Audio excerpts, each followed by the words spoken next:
Hello, हाय, नमस्कार. आज सकाळी आम्ही निघालो होतो. मोशीमध्ये भाजी मंडई आहे, खूप मोठी भाजी मंडई आहे.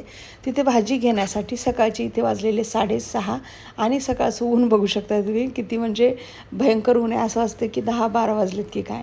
मग आम्ही निघालो भाजी मंडईकडे आणि आज भाजी मंडई बंद होती आणि हा आहे संभाजी महाराजाचा खूप मोठा स्टॅच्यू आहे. संभाजी महाराजांच्या अपोजिट साईडलाच भाजी मंडई आहे. भाजी मंडईला गेलो, तिथे भाजी मंडई बंद होती. पुढे भाजीपाला बराचसा भरलेला, तिथून भाजी घेतली आणि इथे आलो डीमार्टला, कारण डीमार्टच्याच रोडने आम्ही घरी जातो. म्हणून डीमार्टमध्ये पण आलो. आंघोळ नाही, ब्रश नाही, काहीच नाही आणि ही सगळं बाजार केला आणि घरी आलो. तर आज देवांशला स्कूलला पण जायचं होतं आणि म्हणजे थोडासा आज वेळ होता, कारण टिफिन नव्हता देवांशचा. छोटासा स्नॅक्स दिला तरी चालला असता आणि देवांशच्या पप्पाला आज देवांशच्या स्कूलमध्येच जायचं होतं काही कामानिमित्त. तर देवांशला ते सोडणार होते आणि बस आमच्याकडे अर्धा तास लेट येते, म्हणून मला तो पण अर्धा तास भेटला आणि टिफिनचा अर्धा तास, 1 तास भेटला. म्हणून मला सकाळी ही सगळी कामे करून घेऊ.